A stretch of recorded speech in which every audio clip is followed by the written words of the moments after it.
প্রিয় শিক্ষার্থীবৃন্দ, করোনা ভাইরাসের প্রকোপে শিক্ষা প্রতিষ্ঠান দীর্ঘদিন ছুটিতে থাকায় শিক্ষার্থীদের লেখাপড়ার প্রতি পুষিয়ে নিতে বাংলাদেশ সরকার ও শিক্ষা মন্ত্রণালয়ের সিদ্ধান্ত অনুযায়ী সকল শিক্ষা প্রতিষ্ঠানে অনলাইন পাঠদান কার্যক্রম চালু হয়েছে। সরকারের এই যুগান্তকারী সিদ্ধান্তকে বাস্তবায়নের অংশ হিসেবে ইছামতি ডিগ্রি কলেজের সুদক্ষ অধ্যক্ষ মহোদয়ের নেতৃত্বে এগিয়ে চলেছে আমাদের অনলাইন ভিত্তিক পাঠদান কার্যক্রম। আজকের এই অনলাইন পাঠদানে আমি রচনা রানী, প্রভাষক, হিসাব বিজ্ঞান বিভাগ, ইছামতি ডিগ্রি কলেজ, দিনাজপুর। সবাইকে শুভেচ্ছা ও স্বাগত। আশা করি সকলেই ভালো আছো এবং ঘরে আছো। সকলের মনে রাখা দরকার, স্বাস্থ্য সচেতনতাই পারে বৈশ্বিক এই মহামারীর হাত থেকে রক্ষা করতে। প্রিয় শিক্ষার্থীবৃন্দ, চলো তাহলে শুরু করা যাক আজকের পাঠ। আজকে আমরা দ্বাদশ শ্রেণীর হিসাব বিজ্ঞান দ্বিতীয় পত্রের প্রথম অধ্যায় অব্যবসায়ী প্রতিষ্ঠান সম্পর্কে আলোচনা করব। প্রথম অধ্যায়ে আছে অব্যবসায়ী প্রতিষ্ঠান। অব্যবসায়ী প্রতিষ্ঠান কাকে বলে? অব্যবসায়ী প্রতিষ্ঠানের শ্রেণী বিভাগ, আয়ের উৎস, ব্যয়ের খাত, কীভাবে অব্যবসায়ী প্রতিষ্ঠান অঙ্ক করতে গেলে কয়টা হিসাবের মাধ্যমে করতে হবে, সেগুলো সম্পর্কে আমরা বিস্তারিত জানব আজকের আলোচনায়। প্রথমে অব্যবসায়ী প্রতিষ্ঠান। অব্যবসায়ী প্রতিষ্ঠান আলোচনা করার আগেই মনে হয় যে ব্যবসায়ী প্রতিষ্ঠান কি? মুনাফা অর্জনের উদ্দেশ্যে যেসব প্রতিষ্ঠান ব্যবসা পরিচালনা করে তাকে বলবো আমরা ব্যবসায়ী প্রতিষ্ঠান। আর অব্যবসায়ী প্রতিষ্ঠান কি? যে সকল ব্যবসায়ী প্রতিষ্ঠানের মূল উদ্দেশ্য মুনাফা অর্জন নয়, বরং জনগণের কল্যাণ করা, সেবা করা, তাকে বলবো আমরা অব্যবসায়ী প্রতিষ্ঠান। যেমন কি ধর্মীয় প্রতিষ্ঠান, শিক্ষা প্রতিষ্ঠান, মাদ্রাসা, এতিমখানা। তো আমরা বলতে পারি যে অব্যবসায়ী প্রতিষ্ঠান কি করে? সদস্যদের মঙ্গলের জন্য, পশ্চাৎপদ অনগ্রসর মানব গোষ্ঠীর উন্নতি ও বিকাশের জন্য এবং সর্বস্তরের মানুষের কল্যাণের জন্য প্রতিষ্ঠিত ও পরিচালিত হয়। তাহলে অব্যবসায়ী প্রতিষ্ঠানের প্রধান উদ্দেশ্য কি হলো? সদস্য ও জনগণের সেবা করা। এখন অব্যবসায়ী প্রতিষ্ঠান আমরা জানলাম কাকে বলে। এখন আমরা বলবো অব্যবসায়ী ব্যবসা প্রতিষ্ঠানের শ্রেণী বিভাগ। অব্যবসায়ী ব্যবসা প্রতিষ্ঠান দুই ভাগে ভাগ করা হয়। এক মুনাফাভোগী অব্যবসায়ী প্রতিষ্ঠান আর এক অমুনাফাভোগী অব্যবসায়ী প্রতিষ্ঠান। আসলে আমরা আলোচনা করি অব্যবসায়ী প্রতিষ্ঠান, এটা শ্রেণী বিভাগ। এখানে আমরা লিখব শ্রেণী বিভাগ। শ্রেণী বিভাগ কি? দুই প্রকার। এক নম্বর হচ্ছে এক মুনাফাভোগী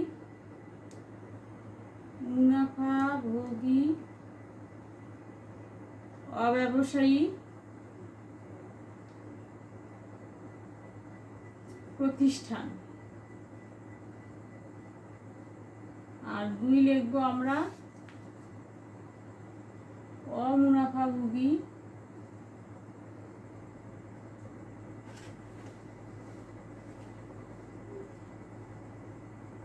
অব্যবসায়ী প্রতিষ্ঠান। তাহলে মুনাফাভোগী ব্যবসায়ী প্রতিষ্ঠান, অমুনাফাভোগী ব্যবসায়ী প্রতিষ্ঠান। মুনাফাভোগী অব্যবসায়ী প্রতিষ্ঠান কি? যেসব ব্যবসায় প্রতিষ্ঠানের সেবাদানের পাশাপাশি মুনাফা অর্জন করে তাকে বলবো আমরা মুনাফাভোগী অব্যবসায়ী প্রতিষ্ঠান। তাহলে যেসব ব্যবসা প্রতিষ্ঠান মুনাফাভোগী সেবাদানের পাশাপাশি মুনাফা অর্জন করে তাকে বলবো আমরা মুনাফাভোগী অব্যবসায়ী প্রতিষ্ঠান। তাহলে যেমন কি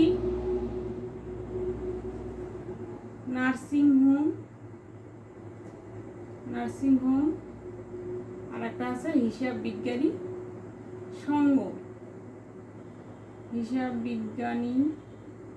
সংঘ।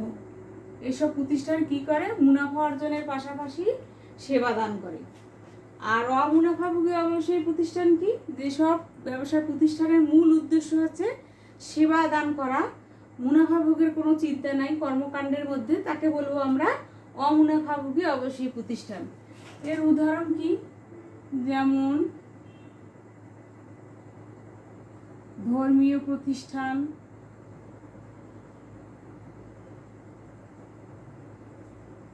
শিক্ষা প্রতিষ্ঠান।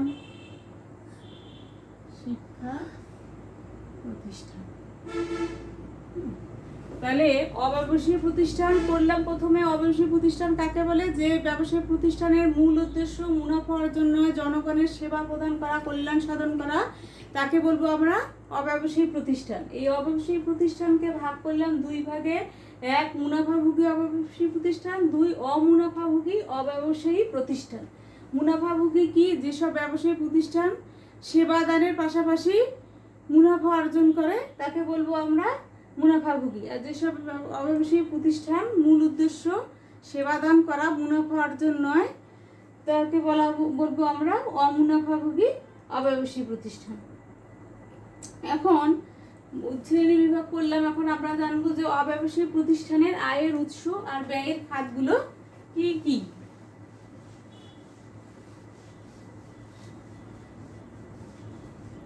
অব্যবসায়ী প্রতিষ্ঠানের আয়ের খাত,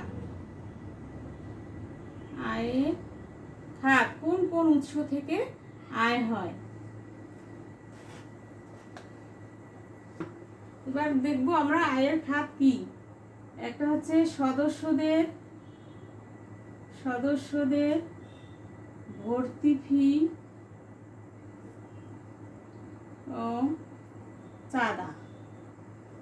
তারপরে দুই হচ্ছে আজীবন সভ্যের চাঁদা। তিন, উইলকৃত ধন। চার, আর কি কি হতে পারে? সম্পত্তি বিক্রয় হতে মুনাফা। সম্পত্তি বিক্রয় হতে মুনাফা। আর কি হতে পারে? তহবিল বিনিয়োগ হতে আয়, লকার ভাড়া। তহবিল বিনিয়োগ হতে আয়, বিনিয়োগ হতে আয়। ছয়, লকার ভাড়া, চারণ কর।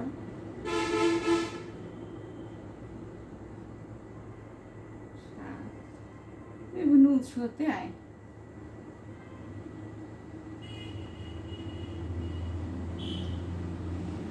বলছে যে অব্যবসায়ী প্রতিষ্ঠান কি কি উৎস হতে আয় করবে? সদস্যদের ভর্তি ফি, চাঁদা, আজীবন সভ্যের চাঁদা, উইলকৃত ধন দৌলত, সম্পত্তি বিক্রয় হতে মুনাফা, তহবিল বিনিয়োগ হতে আয়, লকার ভাড়া, চারণ কর, এরকম বিভিন্ন উৎস থেকে আয় হলে আমরা বলবো সেটা অব্যবসায়ী প্রতিষ্ঠানের আয়ের খাত। আর তাহলে আয়ের খাত যখন জানলাম, তাহলে ব্যয়ের খাত কি? ব্যয়ের উৎস বা খাত কি কি করবে ব্যয়? এক, মনে করো বেতন দিবে। দুই নম্বর মজুরি দিবে, বেতন মজুরি। তিন, আপ্যায়ন।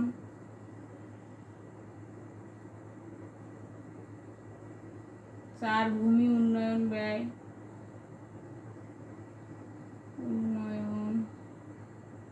ব্যয়। পাঁচ, রাজনৈতিক দলের অনুদান, রাজনৈতিক দলে অনুদান। এরকম বিভিন্ন প্রকার খরচ হবে ব্যয়ের উৎস বা খাত।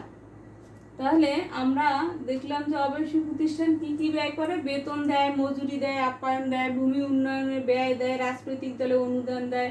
আর আয় কি কি করে? সদস্যদের ভর্তি ফি, চাঁদা, আজীবন সভ্যের চাঁদা, উইলকৃত ধন দৌলত, সম্পত্তি বিক্রয় হতে মুনাফা, তহবিল বিনিয়োগ হতে আয়, লকার ভাড়া, চারণ কর এবং বিভিন্ন উৎস থেকে আয়। তাহলে আমরা অব্যবসায়ী প্রতিষ্ঠান কাকে বলে করলাম, শ্রেণী বিভাগ করলাম, আয় ও ব্যয়ের উৎস করলাম। এখন আমরা একটা নির্দিষ্ট হিসাব বছর শেষে আর্থিক বিবরণী প্রস্তুত করব। একটা আর্থিক বিবরণী প্রস্তুত করতে গেলে কি কি হিসাব করতে হবে সেটা আমরা জানবো এখন।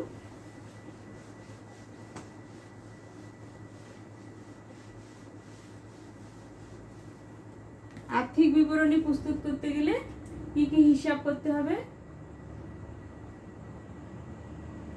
অব্যবসায়ী প্রতিষ্ঠানের হিসাব কি কি হিসাব করতে হবে? 1 প্রাপ্তি ও প্রদান হিসাব, 2 আয় ব্যয় হিসাব, 3 আর্থিক বিবরণী।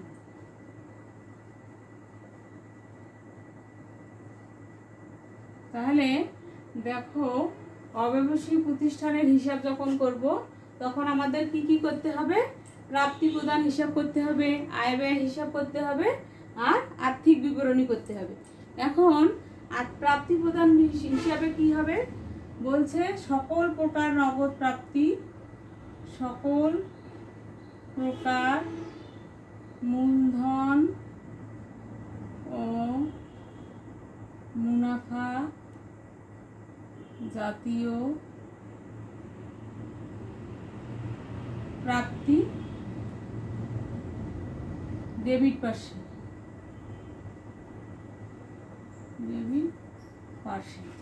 এবং সকল ধরনের মূলধন মুনাফা জাতীয় প্রদান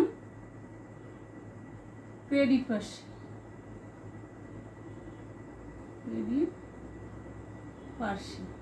তাহলে কি হলো? যখন প্রাপ্তি প্রদান হিসাব করব, সকল প্রকার মূলধন ও মুনাফা জাতীয় হিসাব দেখব ডেবিট পাশে, সকল প্রকার মূলধন ও মুনাফা জাতীয় প্রদানগুলো লিখব ক্রেডিট পাশে।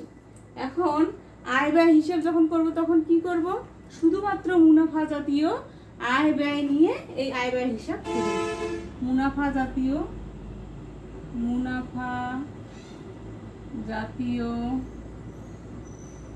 আয় ব্যয় নিয়ে হিসাব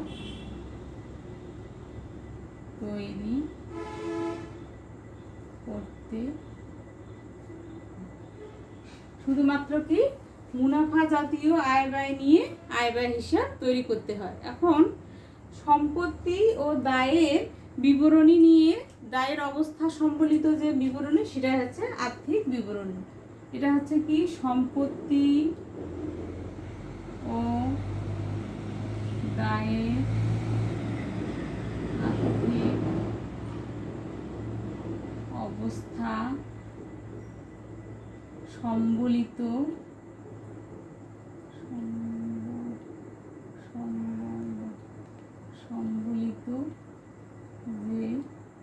বিবরণী সেটাই হচ্ছে আর্থিক বিবরণী। তাহলে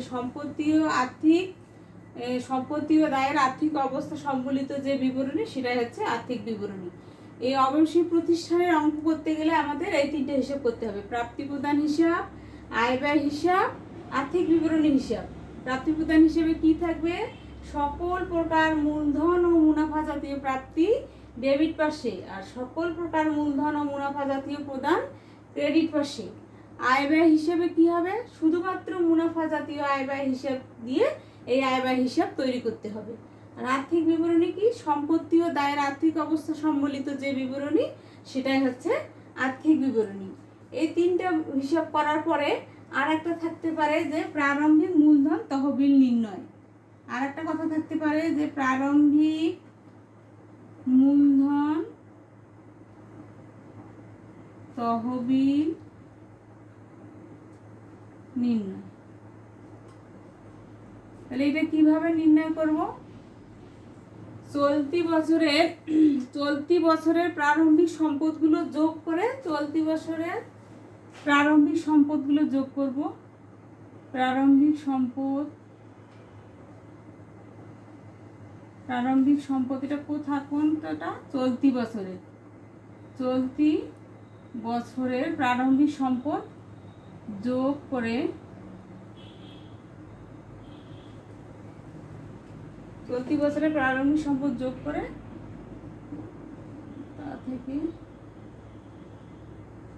প্রারম্ভিক দায় বাদ দিয়ে তহবিল নির্ণয় করতে হবে। প্রারম্ভিক দায় বাদ দিয়ে তহবিল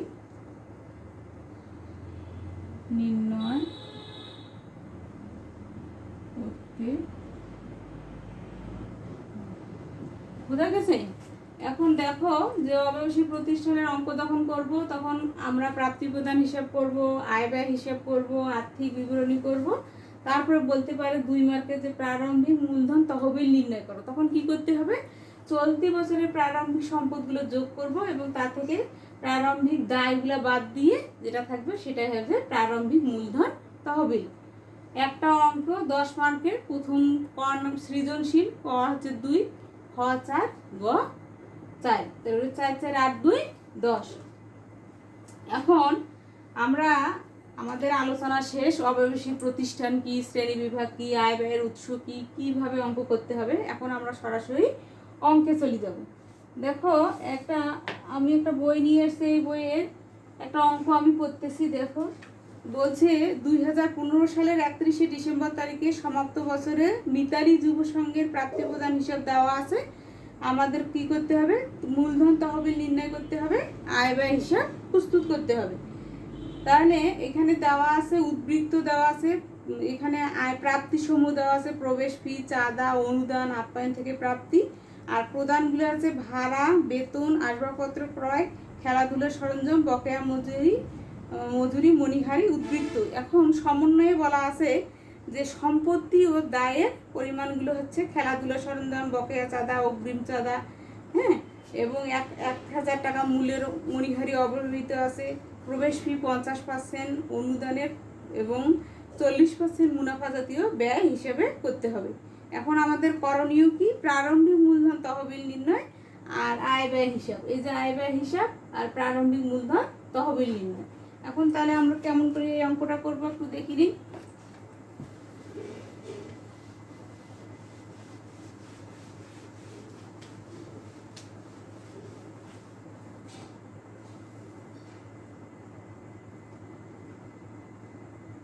মিতালি যুব সংঘ, ক নাম্বার প্রারম্ভিক মূলধন তহবিল নির্ণয়। তাহলে কিভাবে প্রারম্ভিক মূলধন নির্ণয় করবো, এরকম কি ছক টানবো।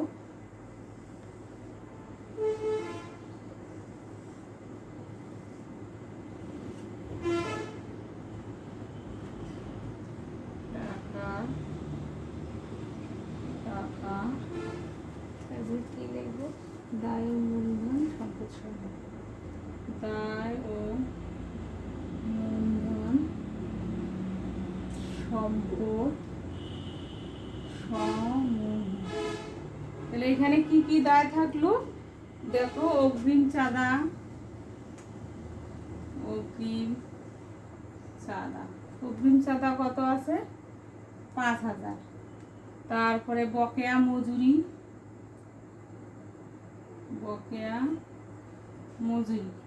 মজুরি কত আছে, 7000। তার এই পাশে আছে কি, নগদ তহবিল সম্পদ, নগদ তহবিল কত আছে, 15000 টাকা। আসবাবপত্র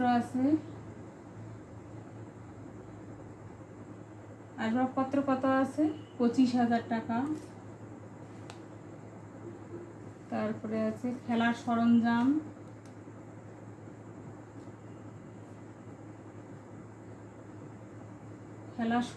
আছে 30000 টাকা। আর বকেয়া চাঁদা আছে,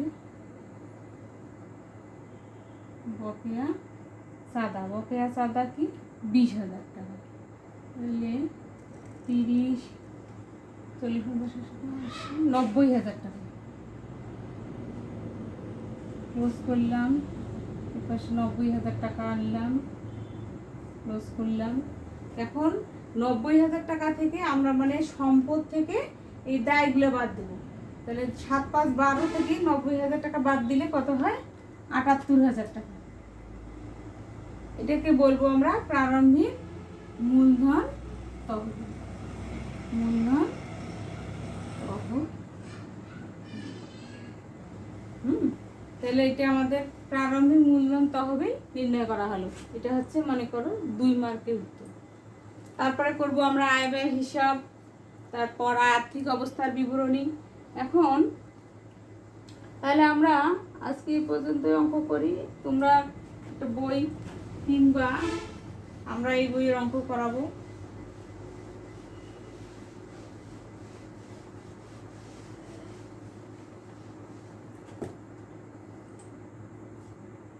হিসাব বিজ্ঞান দ্বিতীয় পত্র, লেখক মোহাম্মদ জাকির হোসেন, অক্ষর পত্র প্রকাশন। ঠিক আছে, তাহলে তোমরা কি করবা, এই বইটা সবাই কিনবা। এই বই দেখে আমরা সামনের দিন অঙ্ক করব। ঠিক আছে, তাহলে তোমরা বাড়িতে কি কি দেখে আসবা। দেখো যে অব্যবসায়ী প্রতিষ্ঠান কাকে বলে, অব্যবসায়ী প্রতিষ্ঠানের আয়ের উৎস কি, ব্যয়ের খাত কি, অব্যবসায়ী প্রতিষ্ঠানের শ্রেণী বিভাগ কত, আর অব্যবসায়ী প্রতিষ্ঠান যদি আমরা অঙ্ক করতে যাই তাহলে আমাদের কি কি হিসাব করতে হবে, এগুলো তোমরা ভালোভাবে দেখে নিয়ে আসবা। আমরা সামনের দিন অঙ্ক করব। তো প্রিয় শিক্ষার্থীবৃন্দ, আজকে এই পর্যন্তই। খুব বেশি প্রয়োজন ছাড়া বাড়ির বাইরে যাওয়া থেকে বিরত থাকবা, জনসমাগম এড়িয়ে চলবা এবং বাইরে গেলে অবশ্যই মাস্ক ব্যবহার করবা। তোমাদের সাথে পরবর্তী ক্লাসে আবার কথা হবে। সেই পর্যন্তই ভালো থাকো, সুস্থ থাকো, নিরাপদে থেকো, এই কামনায় শেষ করছি। ধন্যবাদ।